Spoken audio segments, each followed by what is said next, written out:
নমস্কার বন্ধুরা, কাকলি কি দুনিয়া চ্যানেলে তোমাদের সকলকে স্বাগত জানাচ্ছি। আশা করছি তোমরা সকলেই ভালো আছো, আমিও ভালো আছি। বন্ধুরা, আজকে তোমাদেরকে যে গল্পটি পড়ে শোনাবো সেই গল্পের নাম সাহেবডাঙ্গার ভুতুরে বাড়ি, লেখিকা সুনীতি মুখোপাধ্যায়। তাহলে বন্ধুরা, গল্পটা আমি পড়ছি। কম্পিউটার ট্রেনিং সেন্টার থেকে বার হয়ে বাস ধরার আগে অভি ওর 3 সহপাঠী সুমন, ভিক্টর আর শুভকে বলে গেল, তাহলে আগামী দিন বিকেলবেলা আমাদের বেরুগ্রামে বাড়িতে চলে আসছিস কিন্তু। ওদের দলে আরও 5 জন আছে। প্রত্যেকেই ওরা বর্ধমান রাজ কলেজের ছাত্র ছিল। কলেজের পড়াশোনার পাঠ চুকিয়ে ওরা সবাই এখন ওই শহরেরই কসমো কম্পিউটার ট্রেনিং সেন্টারের ছাত্র। কাজেই বন্ধুত্বের সুবাদ বজায় আছে আজও। সুজিত, জয়ন্ত, অলোক, জামাল, দেবাশিস, শুভ, অভি, সুমনরা মিলে কেমনভাবে যেন একটা দল গড়ে উঠেছিল। আসলে একটা জায়গার ওদের দারুণ মিল, আর সেই মিলটাই এদের মিলিয়ে দিয়েছিল একটা দলে। যেমন বড়দিনে ওরা কেক কিনে খেলেও পৌষ সংক্রান্তিতে ওদের টিফিন বক্সে দেখা যায় নলেন গুড় আর পিঠে পুলি। আষাঢ় মাসে থাকে তাল ফুলরি, তালের বড়া। তাছাড়া ওরা ইংরাজি নববর্ষে আর সবার মতো একটা পিকনিক স্পট বেছে নিয়ে বেরিয়ে পড়ে না। ওদের পিকনিকের তারিখ বাংলা নববর্ষ। এবারও তার কোনো হেরফের হয়নি, আর সে কথাই বাস ধরার আগে অভি সুমনদের মনে করিয়ে দিয়ে গেল। ওদের দলের আর সবাই কোনো না কোনো সময় অভিদের বাড়ি এলেও সুমন, ভিক্টর, শুভরা কখনো বাড়ি আসেনি। তাই ওরা কথা দিয়েছে আগের দিন অভিদের বাড়ি রাত কাটিয়ে পরের দিন একসঙ্গে দামোদরের পাড়ে পাল্লা রোডে পিকনিক স্পটে যাবে। সুমন, ভিক্টর, শুভদের বাড়ি পান্ডুয়া পার হয়ে আলাদা আলাদা 3টি গ্রামে। তাই অভিদের বাড়ি বর্ধমানের বেরুগ্রামের আসার পথের একটা ছক অভি নিজে একটা কাগজে এঁকে দিয়েছিল। ছকে মাঝপথে সাহেবডাঙ্গার একটা পোড়ো দালান বাড়ি এঁকে অভি ওদের বলেছিল, দেখ, এই দালানটার প্রায় সামনের যে পথটা 3 মুখো, পশ্চিম মুখো পথটা ধরে নিয়ে কিলোমিটার 3 এগিয়ে আমাদের বেরুগ্রামের বসুবাড়ির নাম করলেই যে কেউ পথ দেখিয়ে দেবে। তবে একটা কথা বলি, সময় পেলেও ওই পোড়ো দালান বাড়িটাই না ঢোকাই ভালো। অভি অভিজাত পরিবারের ছেলে। তার ঠাকুরদা ছিলেন একজন স্বাধীনতা সংগ্রামী। এলাকার সবাই অভিদের চেনে। বাংলা নববর্ষের পিকনিক, কারোর কোনো চাঁদার তোলার তো বালাই নেই। অভিদের বাড়ির ঠাকুর কাজের লোকেরা সব আয়োজন করবে। ওদের 4 চাকা গাড়ি আছে, তাই গাড়িতেই পিকনিকের জিনিসপত্র পৌঁছাবে। গাড়িতে তুলে নেওয়া হবে 2খানা ক্যারাম বোর্ড। জামাল আনবে ভালো ভালো গানের টেপ। মৃদু মাত্রার সুরের গান শুনতে শুনতে অভিদের দলের ছেলেরা খাবে দাবে, দামোদরের ধারে বেড়াবে আর ক্যারাম খেলবে। তারই মাঝে চিকচিক বালি দেখতে পাওয়া দামোদরের জলে সাঁতারও কেটে স্নান। এদিকে সুমন, ভিক্টর, শুভরাও একদিন নিজেদের মধ্যে আলোচনা করে নিলে। সুমন আর ভিক্টরদের স্কুটার আছে। ঠিক হলো ওরা পথে ওদের গাড়িতে তুলে নেবে শুভকে। তাহলে শুভ, তুই তোদের ওই ভান্ডারডিহির মোড়ে এসে ঠিক 3:30 হাজির হবি কিন্তু। আমি আর ভিক্টর ঠিক সময় পৌঁছে যাব। ওদিকের পথঘাট তো চেনা নেই, জানতে জানতে এগোতে হবে, সময় লাগবে। আর একটা কথা, তুই কিন্তু ওই দিন ধুতি পাঞ্জাবি পরে আসবি না, প্যান্ট শার্ট পরা চাই কিন্তু। সুমনের কথাই শুভ চুপ করে আছে দেখে ভিক্টর বললে, কি রে, তুই আসবি কি আসবি না? না গেলে কিন্তু অভি সব সম্পর্কেও তুলে নেবে বলেছে। তাছাড়া বিনা পয়সার পিকনিক, আগের রাতে অভিদের বাড়িতে ভোজের ব্যাপারটাও খারাপ হবে না। এই শুভ, তুই ঠিক? শুভ বললে, ধুত, যাব না কি রে, আসল ব্যাপারটা কি জানিস? অভির ওই কথাটা আমাকে না ভাবিয়ে তুলেছে। কোন কথাটা রে? কেন, অত ভাবার মতন কিছু তো বলেনি। ও পথের ছবিটা, ও, তোকে কিছু বুঝতে হবে না। আমার স্কুটার আগে থাকবে, তুই ভিক্টরের গাড়িতে বসে থাকবি, ব্যাস। আরে না না, সেসব কথা নয়। আসলে পথে সাহেবডাঙ্গার ওই পোড়ো বাড়িটা ভাবাচ্ছে খুব। ভাবাতো না, অভি যদি ওই বাড়িটায় যেতে বারণ না করতো। সুমন ওর পিঠ চাপড়ে বলে, don't be afraid my friend, ভয় পাস না। ও বাড়িতে আমরা ঢুকবো না। তাছাড়া সাহেবডাঙ্গার মোড় আমরা দিনের আলোতেই পার হয়ে যাব। তবে একটা কথা ব্রাদার, তোমাকে কিন্তু ধুতি পাঞ্জাবি পরে যেতে না দেখি। না ভাই, তোদের এই নিষেধাজ্ঞা আমি না মানতে পারবো না। বাংলা নববর্ষে পিকনিক করতে যাচ্ছিস, অথচ বাঙালি সাজতে বারণ? না, তা ঠিক নয় কিন্তু। তবে আমি তোদের হাফ শার্ট পরা অভ্যাস পাল্টাতে বলবো না। নির্দিষ্ট দিনে সুমন ভিক্টর যথাসময়ে ভান্ডারডিহি পৌঁছে গেল। না, শুভ কিন্তু তখনও আসেনি। স্কুটার দুটো স্ট্যান্ড করিয়ে দিয়ে ওরা পথের পাশে একটা গাছতলায় দাঁড়িয়ে অপেক্ষা করতে লাগলো। অবশেষে শুভকে একটা সাইকেল চাপিয়ে একজন নামিয়ে দিয়ে গেল।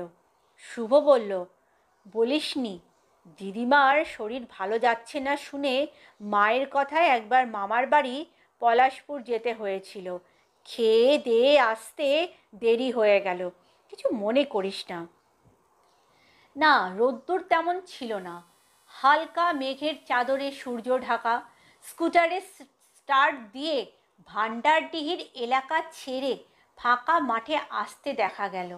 বায়ুকণ থেকে দৈত্যের মতো একটা মিশমিশে কালো মেঘ উঠে আসছে। সুমনরা বুঝতে পারল অল্পক্ষণের মধ্যেই শেষ চৈত্রে একটা ঝড়ের তোলপাড় শুরু হবে। সুমন আর ভিক্টর আরও জোরে স্কুটার ছুটিয়ে দিল, কিন্তু মিনিট 15 ছোটার মধ্যেই ঝড় উঠে গেল।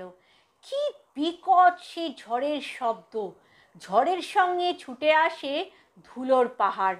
পথ তো দেখা যায় না, যে কোনো মুহূর্তে বিপরীতমুখী গাড়ির সঙ্গে ধাক্কা হয়ে যেতে পারে। একটু পরে বৃষ্টিও শুরু হয়ে যায়, বড় বড় ফোঁটার সঙ্গে শিলও পড়া শুরু হয়ে যায়। সুমন ভিক্টর হেলমেট নেয়নি, শুভরও মাথা ফাঁকা।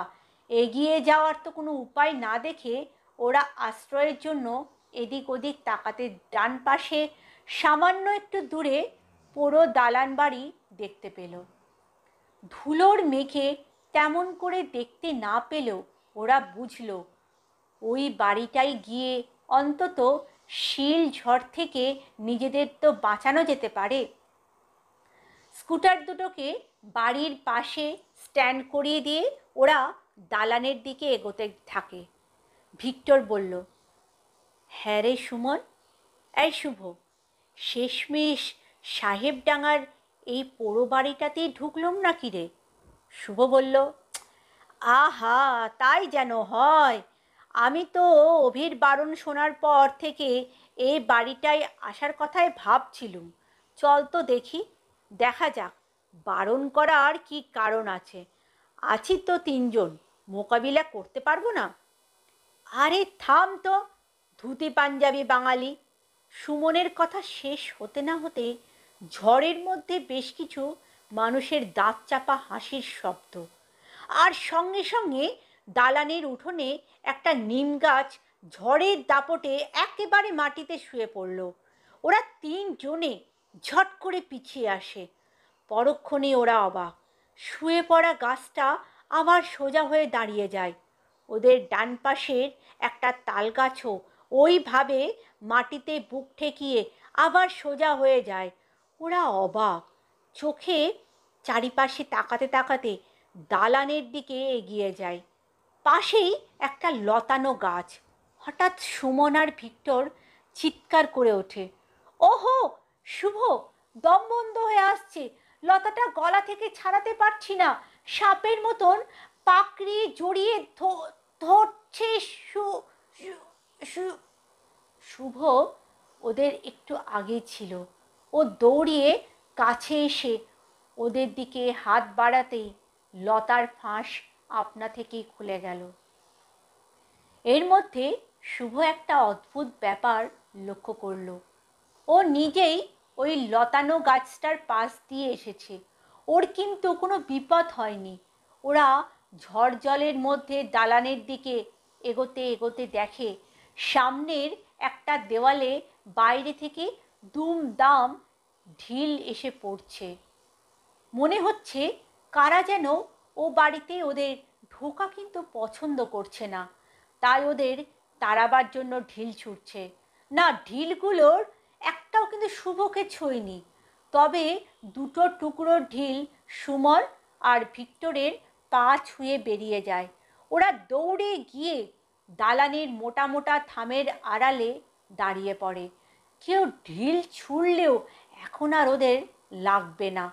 মেঘ ঝড়ে ঘুটঘুটে অন্ধকার ঘনিয়ে এলো দালানের নিচে। সুমন ভয়ে কাঁপতে কাঁপতে নিচু গলায় বলে, এই বাড়িটার ভেতরে ঝড়ের দাপট বেশি মনে হচ্ছে, তাই না শুভ? শুভ সুমনের প্রশ্নের জবাব দেয় না। ঝড়ের সঙ্গে মুষলধারার বৃষ্টি সমানে ঝরে চলেছে, আর তার সঙ্গে সঙ্গে ঘন ঘন বজ্রের গর্জন। কর কর শব্দে একটা বাজ এসে পড়ল একটু দূরে একটা তাল গাছে। গাছটা দাউ দাউ করে জ্বলে উঠল। সেই আগুনের শিখা লম্বা জিভের মতো এগিয়ে আসে দালানের দিকে, মেঝে পর্যন্ত গড়িয়ে আসে। আগুনের লাল আলোয় ওরা পাশে একটা সিঁড়ি দেখতে পায় আর শুনতে পায় ভারী ডানা ঝাপটানোর শব্দ। ওরা ছাদের দিকে তাকিয়ে দেখে একটা লম্বা রডে, লোহার রড অবশ্য, সেটা সারি সারি জোড়া জোড়া ঝুলন্ত চোখ, যেন এক একটা আগুনের গোলা। ওপর দিকে তাকাতেই জ্বলন্ত চোখওয়ালা ওই ভারী ডানার বাদুড়েরা সুমন আর ভিক্টরের মাথায় ঝাপট দিয়ে উড়ে পালাচ্ছে। অসহ্য সে ঝাপট। শুভ তো অবাক, বাদুড়গুলো ভুলেও তাকে একবারও ঝাপট মারছে না। ওদের যত আক্রোশ যেন সুমন আর ভিক্টরের ওপর। শুভ বলল, চল সিঁড়ি দিয়ে উপরে উঠে দেখি ভালো আশ্রয় পাই কিনা। বলা যায় না, ওপরে কেউ বা কারা কোনো ঘরে থাকতেও পারে। বাদুড়ের ডানার ঝাপট থেকে অব্যাহতি আশায় সুমন ভিক্টর শুভর প্রস্তাবে রাজি হলো। সিঁড়ি দিয়ে উঠে প্রথম ধাপের বাঁকে অন্ধকার আরো গাঢ়। এই মুহূর্তে হঠাৎ একটা আলো আলো ভাব। ওরা দোতলায় উঠে এলো। দেখে সামনে একটা বিরাট হল ঘর, ভারী পাথরের কয়েকখানা চেয়ার, মাঠে খাটা মানুষদের মাথায় গামছা বাঁধা, খালি গায়ে কয়েকটা ছায়ামূর্তি শুভকে একরকম টেনে নিয়ে গিয়ে বসিয়ে দেয় একটা চেয়ারে। সুমন ভিক্টর বাদুড়ের ডানা ঝাপটানোর আতঙ্ক তখনও কাটিয়ে উঠতে পারেনি, তাই ওরা হলঘরের মেঝের ওপর হতভম্ব হয়ে দাঁড়িয়ে থাকে। কোনো আলো জ্বলছে না, তবুও সারা হলটায় একটা মৃদু আলো। মাঝে মাঝে ভাঙা জানলার ফোঁকর দিয়ে বিদ্যুৎ চমকের আলো সাপের জিভের মতো লিকলিক করে ঢুকে পড়ছে। হঠাৎ একটা শোঁ শোঁ আওয়াজ। ওরা দেখল দুখানা লকলকে চাবুক বাতাসে হিস হিস করে উঠল। তারপর সেই চাবুক সপা সপ পড়তে লাগলো সুমন আর ভিক্টরের পিঠে। আর কারা যেন চারপাশ থেকে প্রতিহিংসা চরিতার্থ করতে সুরে সুরে বলল, মার মার, সাহেব দুটোকে মার, ওই চাবুক একদিন তোরা আমাদের উপর চালিয়েছিস, মার মার। না, এবারেও শুভর পিঠে একটা চাবুকও পড়ল না। চোখের সামনে বন্ধুদের গায়ে চাবুক পড়ছে, থাকতে না পেরে শুভ চিৎকার করে বলে ওঠে, থামাও, চাবুক থামাও। সুমন ভিক্টরের উফ, আহ আর শুভর চিৎকার দেওয়ালে ধাক্কা খেয়ে সেও আর এক অসহ্য শব্দ সৃষ্টি করে।